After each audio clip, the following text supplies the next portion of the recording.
Hello again, everyone, and welcome to the show. On behalf of Disciple of City, I'm Todd Carlton, and this is the Toddcast. Friends, you can check out our website at thetodcast.ca. There's a direct link to every episode. You can see our staff and some behind-the-scenes footage in there. And don't forget to follow along on YouTube, subscribe to the channel, hit the notification bell. We're on 18 different streaming platforms. Quick links are available in the bio. Guys, Disciple of City exists to equip Christians with simple tools on how to share their faith and become disciple-making disciples. You can email us at information@discipleofcity.ca, and our website is discipleofcity.ca, where you can find out some more information there. We have a free video series that you can watch and share with friends on how to do all those things. You can start a small group in utilizing this video series. And of course, the Toddcast is on socials, Facebook, Instagram, all that good stuff. And friends, to hear exciting stories like the one we're about to hear today, don't forget to download the United Hive app. You can share your testimonies and your stories of how you shared the gospel with somebody, prayed with somebody, baptized, all that good stuff on the United Hive. You can download that everywhere. Now, friends, my guest today, this is coming at the tail end of our Behold conference back in November of 2025. And my guest today actually had a miracle happen at that conference, and we're going to hear that raw testimony. Please welcome, and I forgot to ask you your pronunciation of your last name, but Jennifer Schadt? Schadt. Jennifer Schadt. Just Jennifer. Just Jennifer. Just Jen. How are you? I'm great. Oh, man. I am very great. I saw that, and I so meant to ask you the pronunciation. I always want to make sure I get people's names pronounced correctly, and we just got right into talking about your story everything. We did, and that's good. So good. So, yeah, thank you very much, Jennifer, for coming on the show. It's great to see you again. Well, it's really good to see you. It's been a few weeks since we've seen each other, and every day I'm just I'm still in awe a lot. That's awesome. And so just for some background, friends, Jennifer was invited to our conference by a longtime friend. You've been friends with, it was Ray that invited you, correct? Yeah. Actually, her husband, Greg. Yeah. I've known Greg for, I guess, about 3 years, but I've known him kind of offhand. He worked a little bit off and on for my husband's contracting company. And Ray and Greg have been friends with my husband's family for quite some time. Awesome. So they invited you to this conference, and like I said in the intro, this is just a small little bit of a miracle that happened. So let's get to that. But first, Jennifer, can you how did you grow up, Jen? Like as far as church goes and whatnot, what was that like for you? So I grew up actually in a very strict Catholic family. My father was an educator in the Catholic school board, curriculum writer, and my parents were very, very involved in the Catholic Church. I did all the Catholic things, so baptism, communion, confirmation. I am in my second marriage. My first marriage was in the Catholic Church. John and I, my husband, have been married 7 years now. But after my son was born, I promised that he would be confirmed through my father. I followed all the rules. And then after that, even before that, I never prayed. I did the religious things. So I've never read the Bible, never prayed, did what I was supposed to do, showed up every Sunday with my mom and dad like I was supposed to, sat in the same pew every week, fiddled. I was a fiddler. I was always busy, but I never took that leap. I never opened the Bible. I never listened to the readings. I never did anything. And as soon as Nicholas was confirmed, I was divorced by that point. We did the confirmation and then that's it. Like that was it. But I've never prayed. I've never bowed my head and listened. I've never let Jesus into my life. I've never believed and it can happen. I did all the things, but I never believed. So that's what I was going to ask you. Did you believe, but you just sort of went through the motions, or were you kind of indifferent to it? No, I was indifferent. I was absolutely 100% indifferent. We said grace growing up because that's what we were supposed to do. But I never felt a presence. I never felt a need to read the Bible. In fact, the day of the Behold conference, I drove past the Selwyn Outreach Center because I wasn't going in because all the Jesus signs. I never, ever believed. If that can happen, if you can do all the things but not believe. Yeah. But it did to me. So when you, after your son got confirmed, or you went through that confirmation ceremony, one of the sacraments there, I grew up in the Catholicism as well, so I'm familiar with those sacraments. That's about grade 7, grade 8, is it not? Something Yeah, like that was grade 7, I believe it was. Maybe it was grade 8. And even up until that point, Nicholas and I were not attending church. Like, it's not like, to be honest, he attended confirmation classes, but we weren't attending regularly. You were supposed to. Right. And I was doing everything I could to get around it just to get that done. And I look back, I sound terrible saying that, but I did it out of obligation, not out of faith. Right. And even the event, I remember the event vaguely, and I remember going, oh, let's just get this over and done with, and we'll have a cake afterwards, and it's all good. Yeah. And my son never prayed. We never, let's have a moment here. Yeah. Never. So, and just for some context and for the record, friends watching and listening, this is totally not an attack or whatever on Catholicism or the Catholic Church. No, not at all. Yeah, there's a relatability with you and me. This is just Jennifer's story. But I personally know several people, devout Catholics, who pray and encounter God's presence and all of that. So this is just your story. But Jennifer. Absolutely. Yeah. And it's nothing against like my family or anything like that. It's just, I never felt it. I just didn't. And my life went on. And I never went back into a church. Like I never went back in. I didn't have the need. And didn't have a Bible. Prayer was not important to me, honestly. And if it was just because I was at a family event, we had to go through the things. Yeah.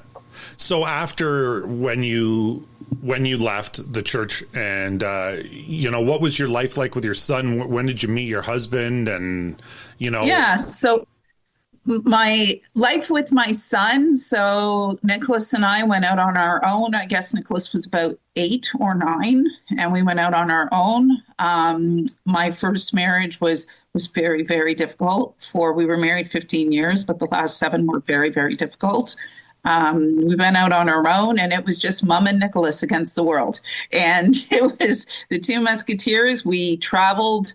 Well, not traveled, but we moved around Ontario a lot due to my career. So I was in radio broadcasting. I was a radio broadcaster and a news director for almost 15 years. And then from there, because radio news starts at 2 a.m, my boy asked me, Mommy, is there a job that you can do where you're not leaving me so I have to get ready for school on my own? And I went into automotive financing, which is another whole swing of the pendulum. And I went into automotive financing, and then I left automotive financing because I was bored.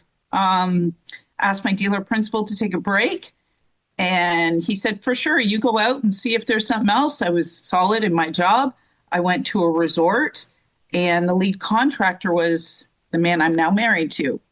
And what happened was, We hadn't even talked about anything. We just kind of met and we started dating and hadn't, like, we didn't move in together, nothing. And 4 months later, he proposed and I said yes. Wow. And we had never talked about moving in. We had never talked about marriage. I had never talked to anyone about marriage. That wasn't going to happen again. Like, this was not, it was not. And then he proposed. I said yes. And then that was in November. The following August, we were married. And I moved to Havelock, got married August the 10th, and I didn't move to Havelock till August 27th. And then Nicholas went off to college. And John and I, we have had 7 years of, a lot of ups and downs. He's a contractor. There was COVID. He has a 30-year-old son, so I have a beautiful stepson as well. The 2 boys went to college and university during COVID. My son has struggled in many ways, shape, or form during COVID and post-graduation, just, with lots of things and living on his own. And,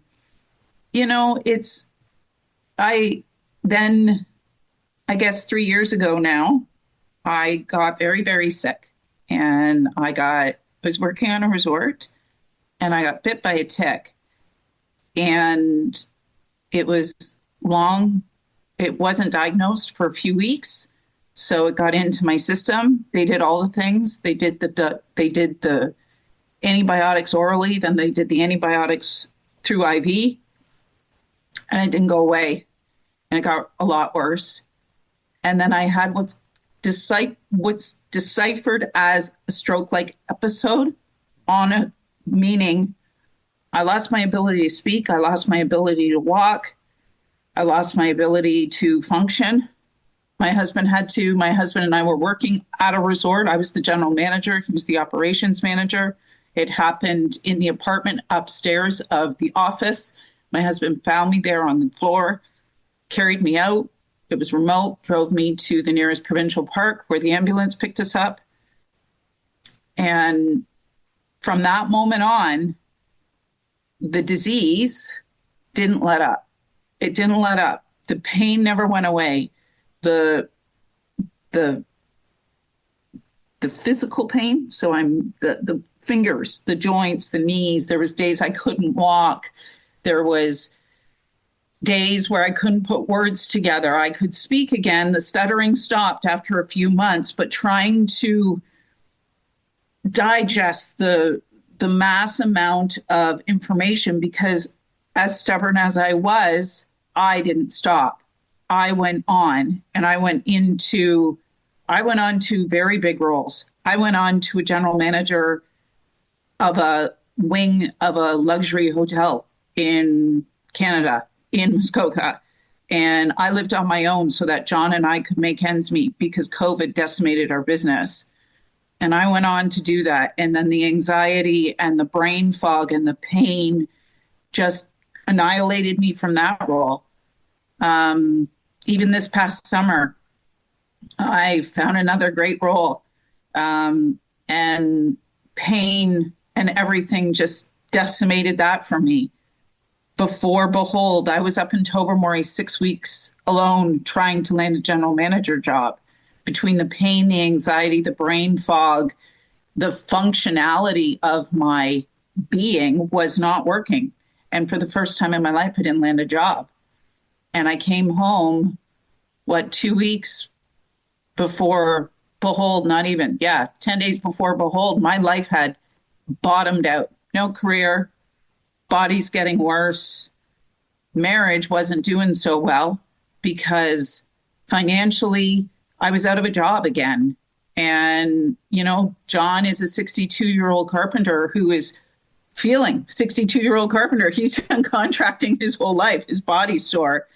Why were you guys living separately? Because he was working in one place and you had a job somewhere else? And I was up in Tobermory with the hope I would land the job, and the job was seasonal. So I'd be able to come home for 6 months and then go up there. But our marriage was at strife. Like, there is no denying our marriage was at strife at that time, because all the pain in my body, the physical pain, was so consuming. It changes your personality. It completely changes your personality. I had no hope. If there is any word that defines that corner of my life, it's no hope. No hope. My son, who had tried to hurt himself the year before, had been trying to get his life going again. And that was weighing on me as well. And he was living alone in Toronto. And everything was coming at me. Full guns a-blazing is the best way to put it. Just left for the right to the left. And nothing was giving. Nothing was giving. Everything was cowering down on me. And when I came home from Tobermory, I was at the lowest of the low.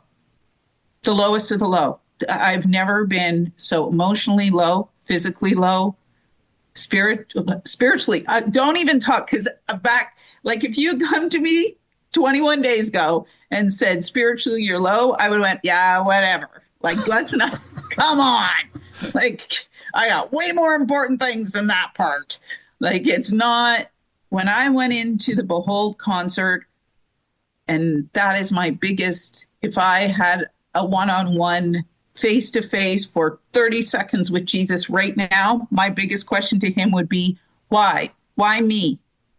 Because everyone there is struggling and praying and have been praying for years. And I'm a 52-year-old woman with walls bigger than the CN Tower built around me in cement. And I sat there with my arms crossed in the back corner, looking at everyone going, this is nuts. Like, I wasn't there I wasn't there to be saved. I was not there. I was there because I said, yeah, okay, I'll show up. So, and what's interesting, what's interesting as you shared your testimony at this conference is the fact that you had said that Ray and her husband or some friends had been inviting you to things for years. Oh, yeah. And I was like, yeah, no. And then I was the master of, I had an excuse, you know, I was the master of it. It was always like, no, not today. Oh, look at, my hair's not feeling so great today. My hair doesn't do it. I'm not going. Oh, got groceries to do. Like, I was the master of excuses. And I didn't, you know, it's not like, yeah, I was unemployed that day and all of that thing. But honestly, I drove past the place. I pulled into a parking lot, had the phone in my hand, ready to text Greg another excuse. Thought I was going to throw up because all of the Jesus signs, and went, no, why not? I might as well go in. And I parked in the furthest corner. If there was a security camera on that parking lot, you'd see my little car in the far, far corner, away from everyone else. And I walked in, and I honestly, I sat in the back and went, what am I doing here? What was different that day? Like, what made you decide, of all the times of excuses and stuff, why that day did you decide to go?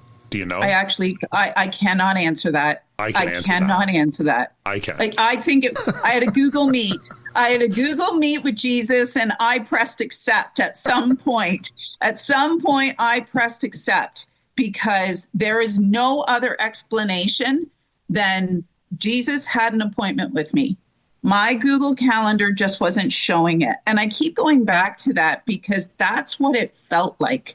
Once the day progressed and I sat at home, I thought it was like I had a Google appointment. I had a Google appointment. And you know, when you pressed accept and then it shows up on all your drives, I just hadn't pressed accept. He knew it was coming. He knew it was on its way, because so much of that day, and since that day, there is no physical explanation other than Jesus has shown up in my life and decided, Jennifer, enough.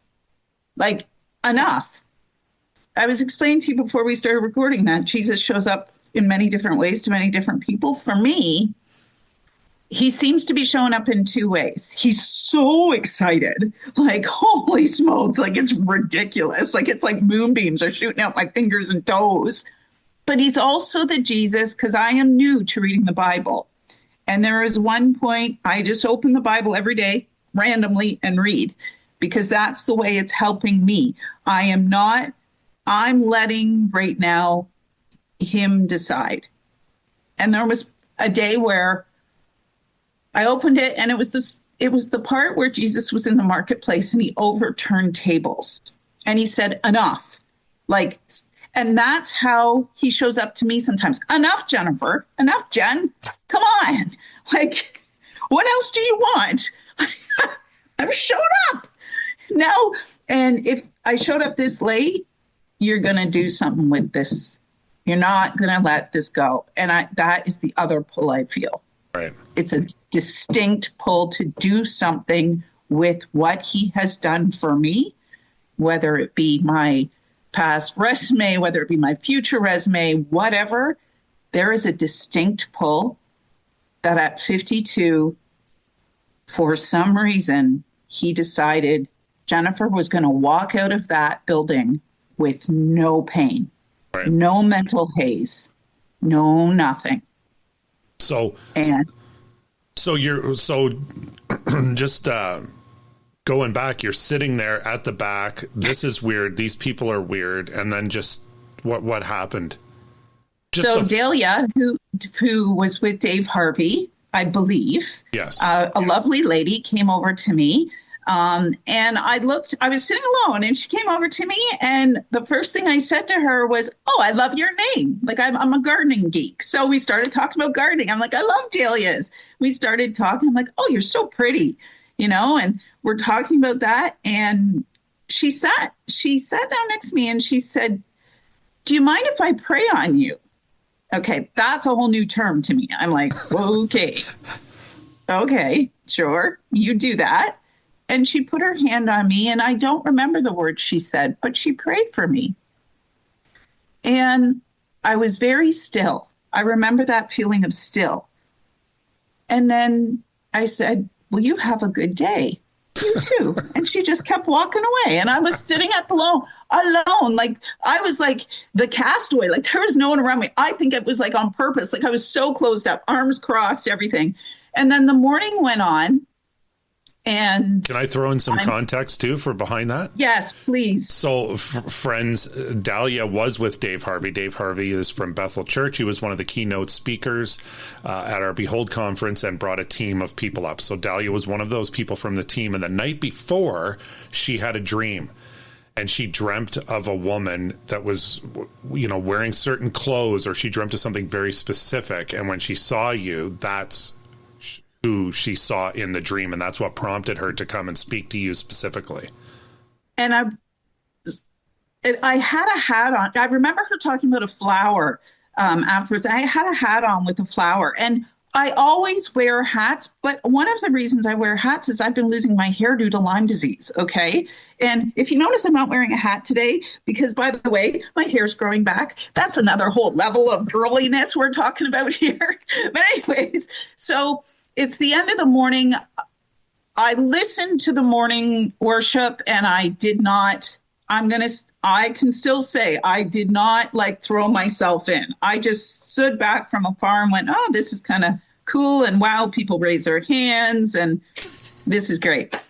And everyone, they were breaking for lunch, and people were calling on people to pray for them. And Dave was wrapping it up and saying, "Okay, we're done." And I saw Dahlia go over to Dave and talk to him. And all of a sudden, Dave said, "Could Jennifer please come up?"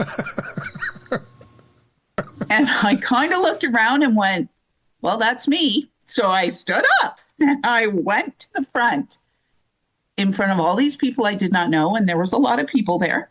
And I went to the front. I'm not a shy person, but they turned me around, and Dave looked at me and he said, I cannot quote it, but he said, "We're going to pray for you now."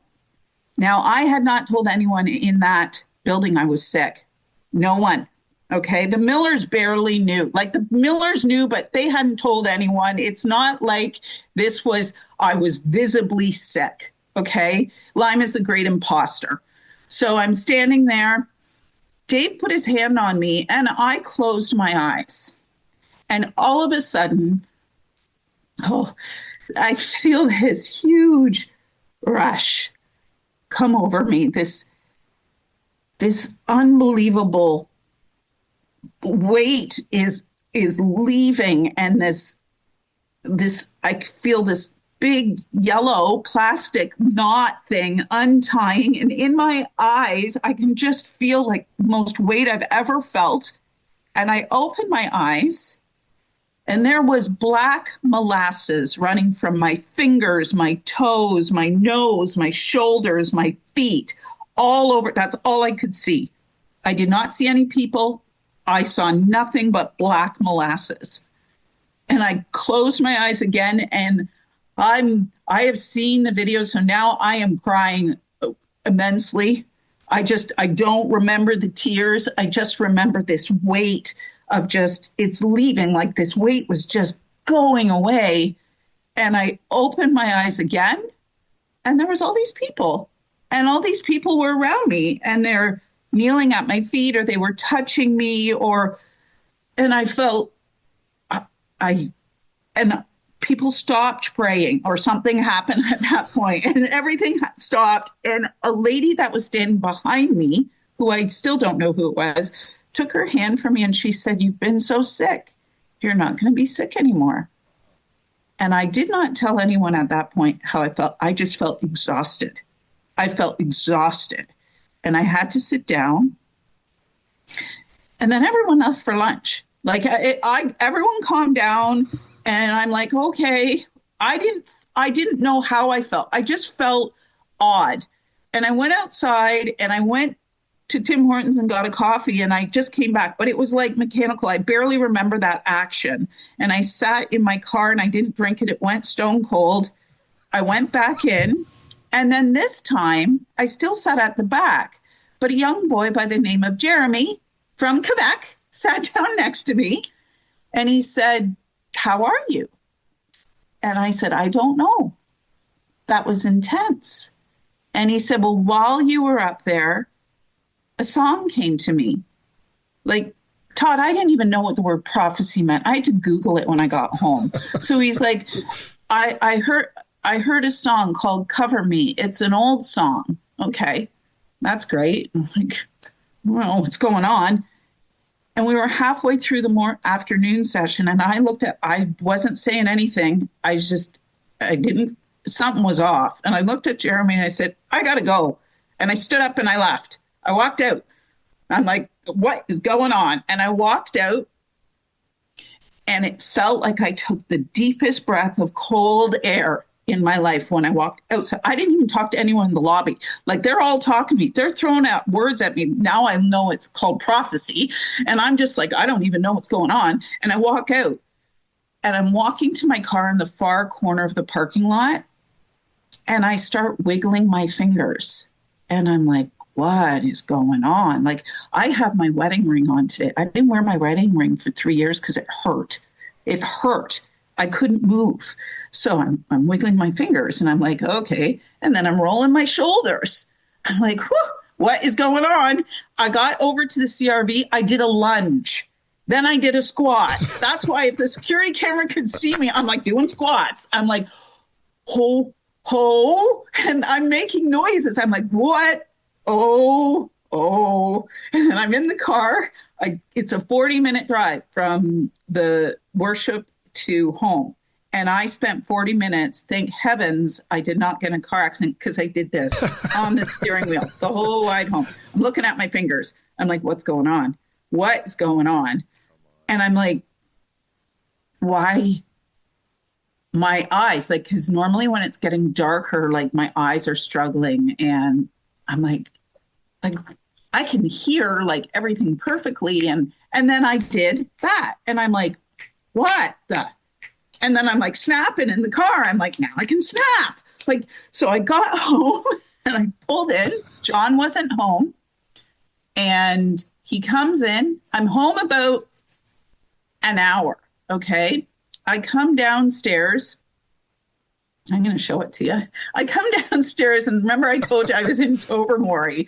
I was in Tobermory for 6 weeks. I sent John probably, and I had a great place overlooking Georgian Bay. I sent John probably 50 sunset pictures in that time by text. And on the Tuesday, I went to Behold on Friday. On the Tuesday, I got one sunset picture framed because it looked nice. Wanted to put it on my desk. Let me show you this. Oh, that's the picture. Oh, can you raise it a little higher?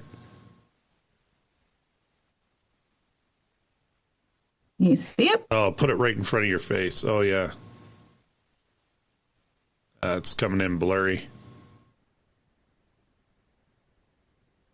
Yeah, maybe go back. Okay, so it's a sunset there picture. It is. Yeah. With the cross in it. Yeah. Now that I recognize that. That's for those listening and not watching on YouTube. You're looking at this bracket. It's a bracket from a glass deck. Yeah. Yeah. But John and I never noticed that. He's a contractor. He installs these things. He didn't even notice that. So I come home, that's sitting on my desk, and I go upstairs, and we get in the hot tub, and John says, "So how was today?" I said, "Oh, it was pretty good. It was intense." That's all I said. And he's like, "Okay." And he's like, "What's going on?" And I'm like, "Nothing. No, everything's fine." He's like, "Okay, so what's going on? Because you're looking a little different here. Like, are you sick? Like, did you get sick? Because I can't eat a lot of things. I couldn't eat gluten. I couldn't eat nightshades. I couldn't have sugar." So he's thinking I've eaten something or whatever. And I looked at him. I'm like, "Okay, I know you're sitting down, but you got to hear this." So John was the first one to hear my testimony because I had told no one about the black molasses, then I stood up in the middle of the hot tub and I touched my toes. And he goes, "What is going on?" I'm like, "John, what is going on? What the what is going on?" And then I get out of the hot tub and I'm showing him. I'm doing lunges. I'm like touching my fingers, my toes. And he's like, "All right.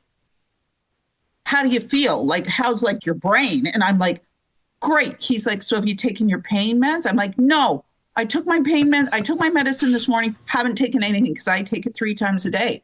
And he's like, "Okay, what are you drinking?" I'm like, "Nothing. It's like the 7-Up. It's nothing." And he's like, "What is going on?" I'm like, "God, I don't know what's going on." So we get out of the hot tub and I'm like jazzed, like I've never felt like crazy excited, but calm. I'm just like, what? Go to bed that night. No sleeping pills. Oh, no sleeping pills for 3 years. Sleeping pills every night. Go to bed, sleep like a rock. I'm out. Wake up the next morning and I'm like, "Okay, well, I'm going to go back." He's like, "Are you?" Well, I got out of bed and I touched my toes again and did lunges. I'm like, "Yep, because something's going on. I don't know what's going on." And I looked at my pills. And Ray and Greg have seen them since then. It was a big purse of pills because I didn't want to lay them out on my vanity. So I put them in a purse. And I went, "No, not today. Let's see what happens. Let's just see what happens." And I drove back to Behold, still doing this. And I listened to the song "Cover Me" that Jeremy had told me to look up. Who sings it? Well, this is, I don't know still, but I've been listening to it. I should know. But he said it was so old. It was from 2016. That's how young he was. I was like, oh yeah, my goodness. 2016, man. That was old. So I walk in, I park, and I walk in and I see Ray and Greg first. I walk right up to them. And I'm like, they're like, "You're here. You came again. You disappeared yesterday." I'm like, "Yeah, I got something to tell you. Something's going on with me." And I stood there and I touched my toes. They're like, "What?" I'm like, "I have no medicine in me.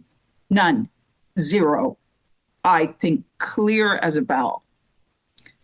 So since that moment, and then that testimony at Behold was as raw can be because I am not even 24 hours in.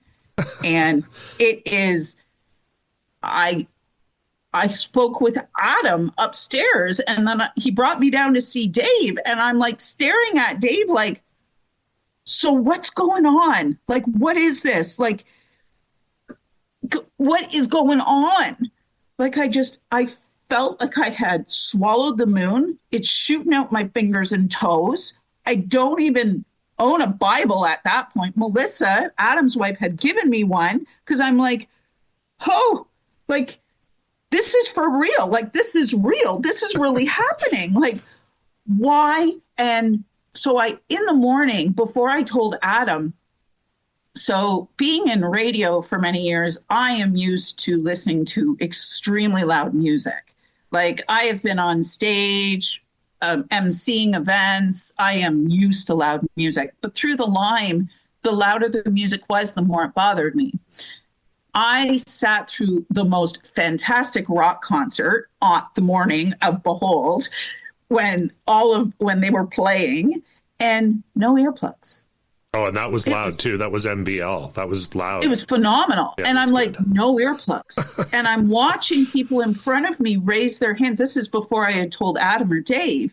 Just Ray and Greg knew. And I'm watching. This time I sat 4 rows from the front. I'm like, yeah, I'm getting right in there, man.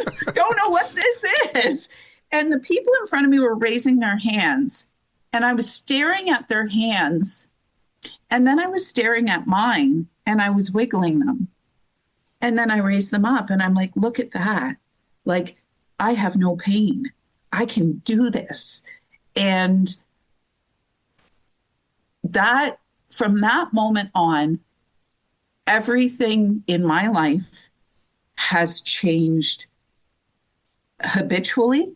I was a number 1 4-letter word girl. I was phenomenal habitually. I'm not trying not to do it anymore. Yeah, come on. I've been to the doctor's last Tuesday. I told the doctor. I went in there. He's been my doctor through all this. He has sent me to, you name the specialist, I've been to see them. He's put me on the medication. He knows I couldn't eat. I went on a 20-day fast to try and rid myself of all the things.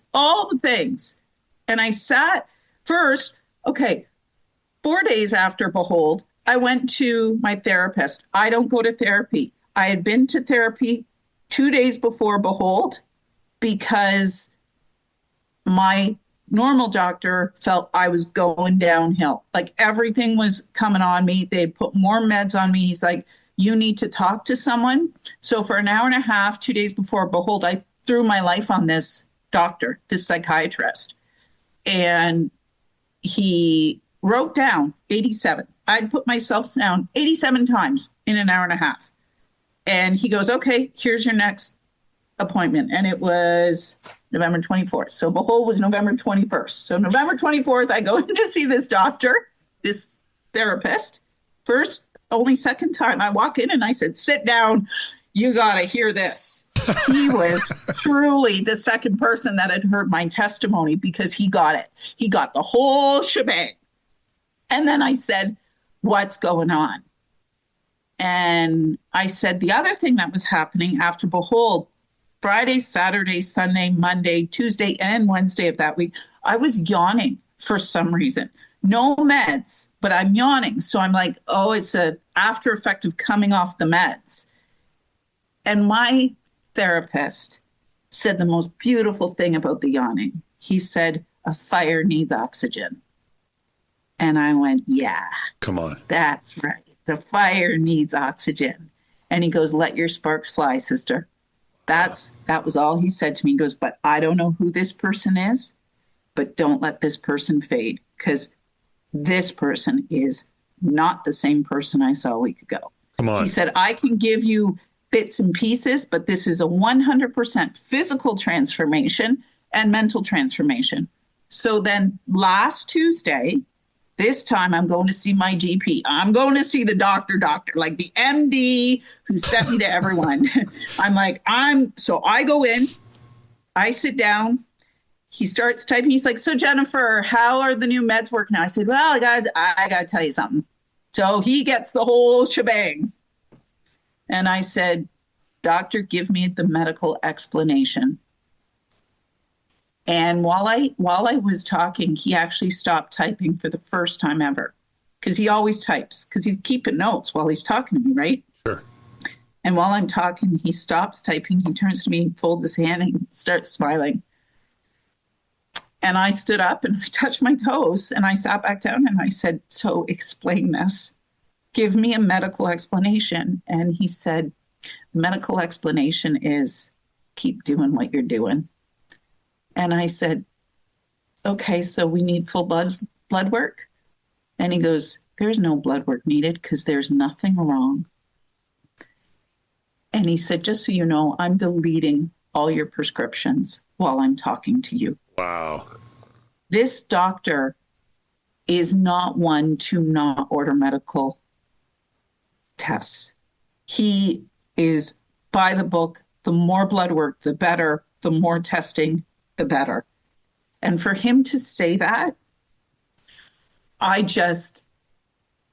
it was like, you have the moment and you have the molasses and the pain and the suffering and the leaving you. But then you sit back and you go, did I imagine that? No, I didn't imagine that. It was so real. It was so real. But then for the medical doctor, for me to say, doctor, I'm on no medicine, and him say, that's okay. Just keep doing what you're doing. And John, my husband, had a doctor's appointment with the same doctor the next day. And at the end of the appointment, Dr. Shep said to him, I'm so happy for Jennifer. I'm so happy. I'm so happy. And he goes, it kept me going all day. And that's the other thing. I'm so overwhelmed with joy and peace and excitement that physically I am showing up differently. Mentally, I was watching TV 2 nights ago and I said to John, we saw a commercial for Survivor. And I said, I could do that show. I'm signing up. I could sign up for the show. Todd, before I got ready to talk to you this morning, I lifted weights. I got gone for walks. I am so drawn to go outside now. Like when I said my testimony at Behold, for some reason, I said it to John the night before, John and I are going to open a Christian camp. I don't know how this is going to happen, but this is what I'm going to do. This is what I'm going to do. Like, I feel so drawn to be outside now. And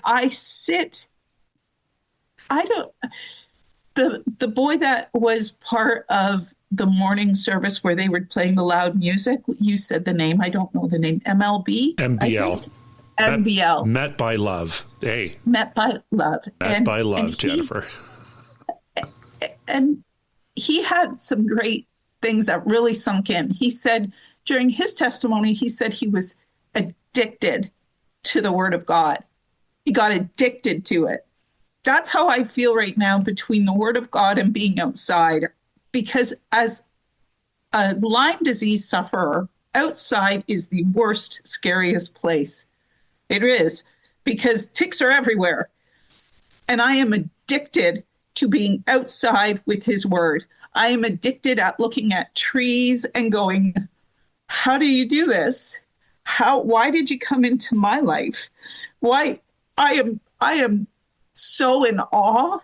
I am so blessed. And it's flowing. Like, I've been to different events since this, and not church-based events, just events, just my life. And I look at grocery shopping differently. I look at the people in line differently. I feel an immense weight. Oh, a weight so bad when someone is suffering and I am near them. And then I just close my eyes. And in Catholicism, it's always you start the prayer, you end the prayer. It's very structured.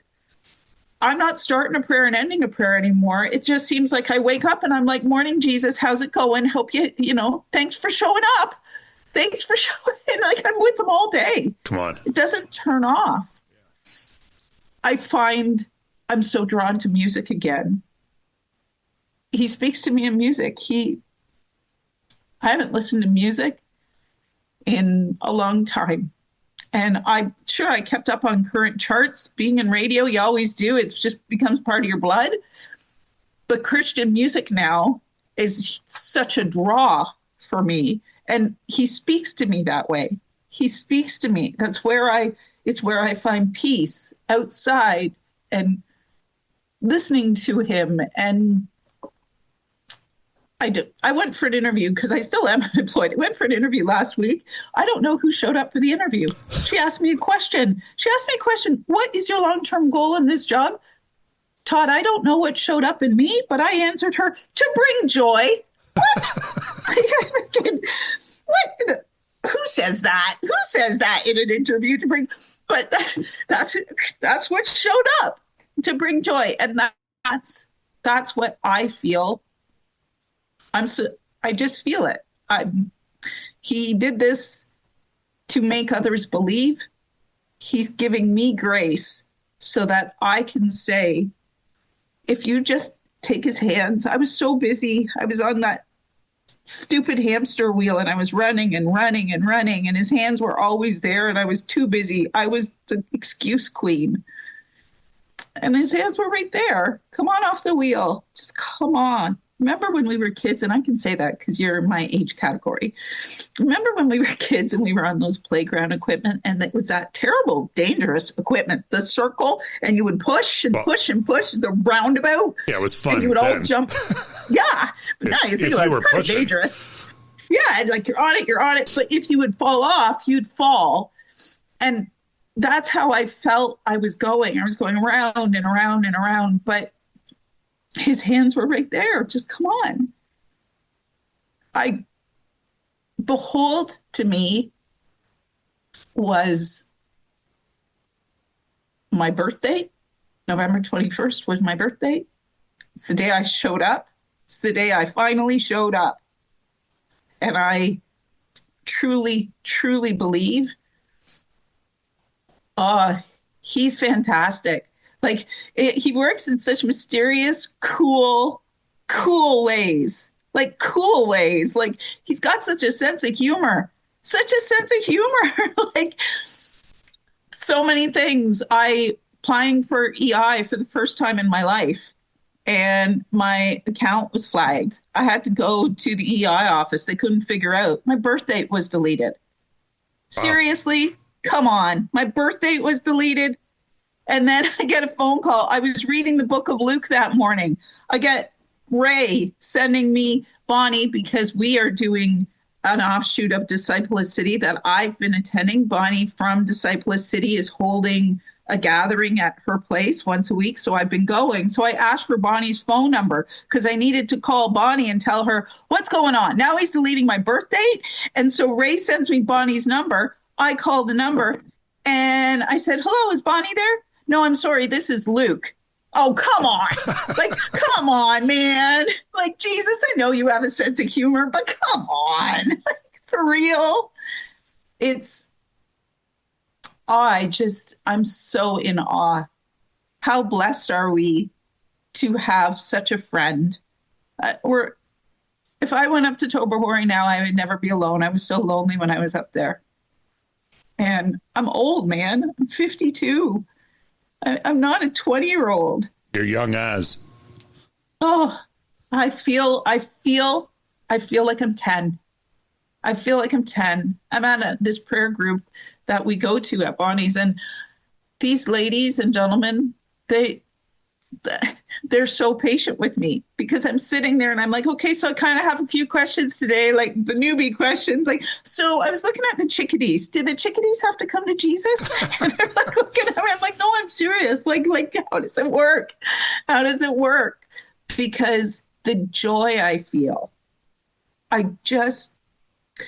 read before I came on your show today, Psalm 40. I can't believe I'm actually remembering that. I read Psalm 40. And it was everything I'm feeling.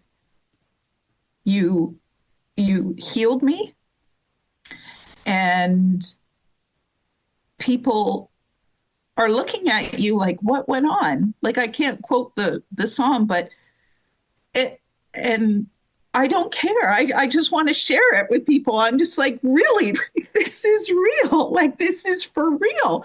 Like, now I understand what everyone that I was watching from the outside feel when they were at Behold.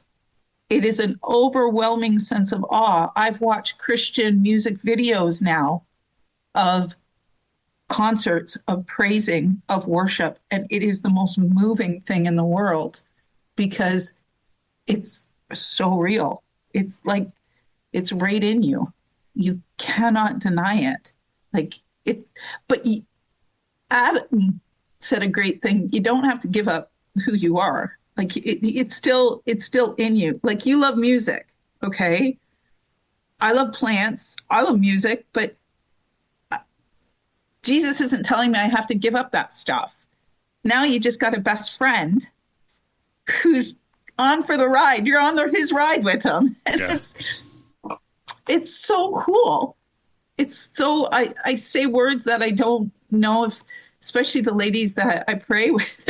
I'm like, this is off the charts. This is top shelf. Like this is holy smokes. Holy smokes. Like holy smokes. Like it's just oh, That's so I good. listen. It is so good. It is so good. It's so good.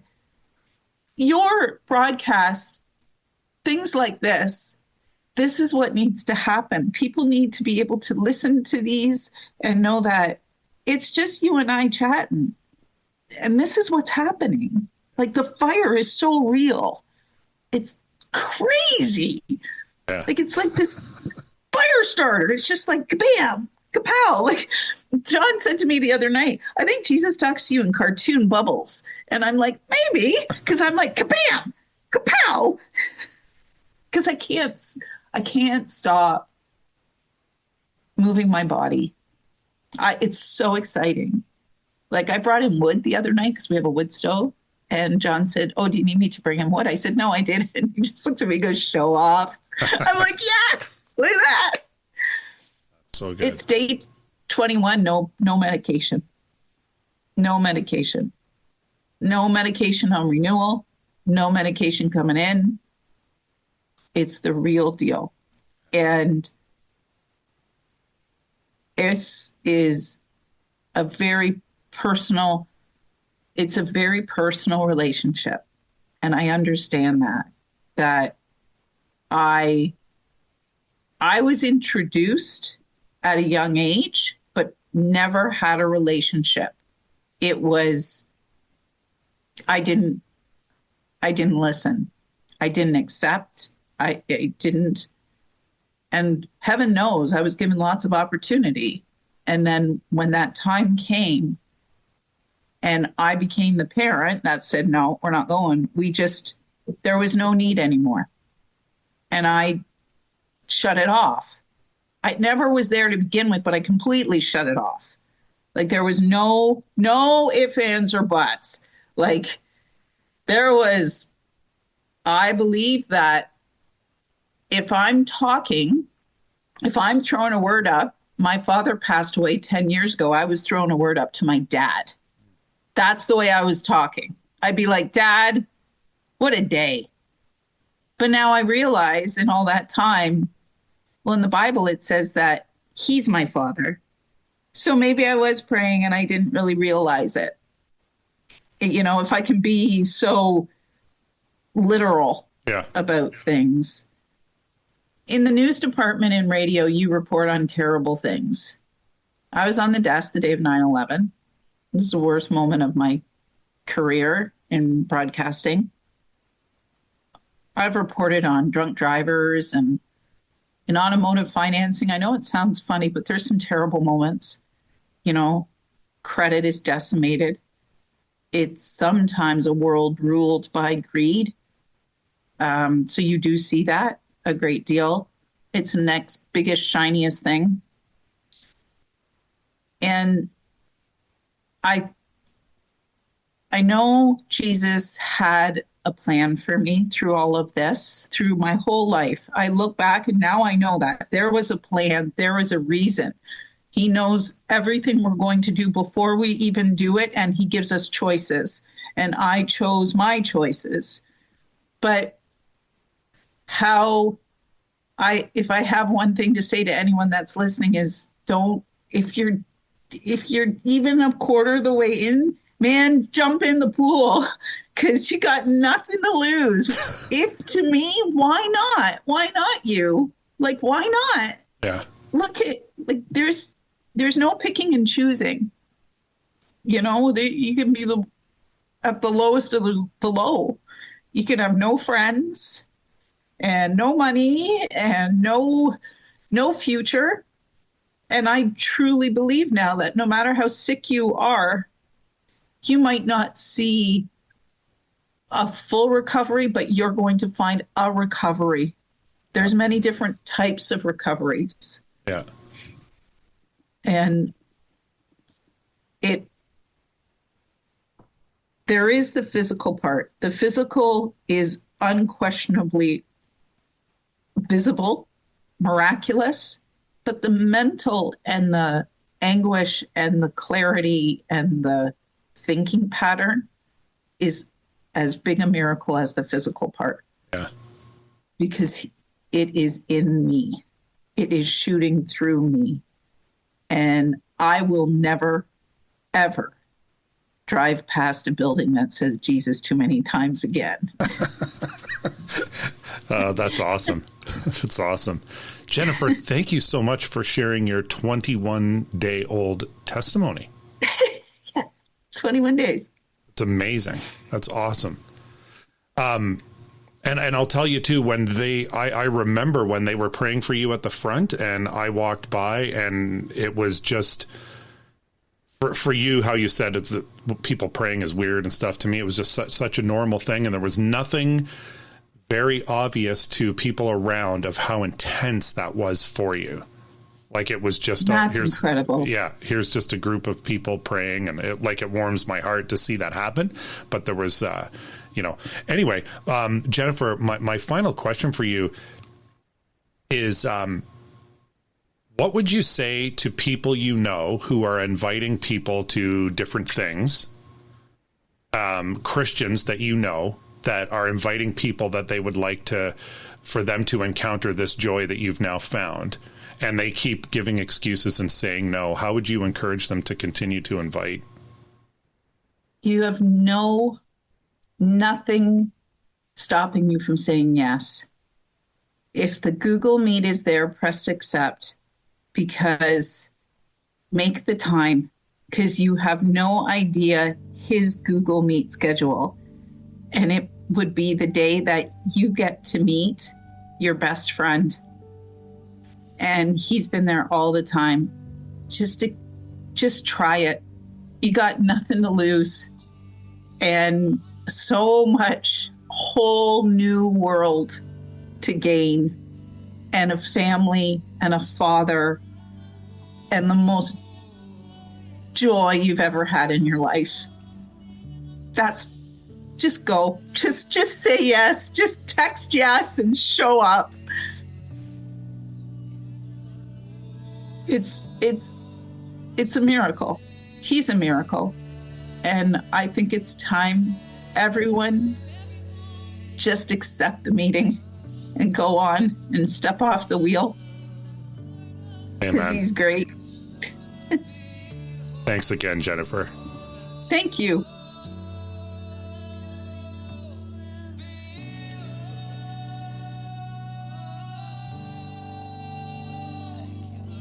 You got nothing to lose, friends. For those of you who are listening, you've got nothing to lose. This story, 21 days fresh, and the joy. And what's interesting is how someone receives this joy and immediately wants others, strangers, people in the grocery store. Jennifer said, people in the grocery store look different to me because now she sees things with his eyes. And if you're on that hamster wheel, if you're on that crazy park spinny thing from back in the day. Jesus is there reaching his hand out to you. He's chasing after his sheep, and you just have to reach out and say yes, friends.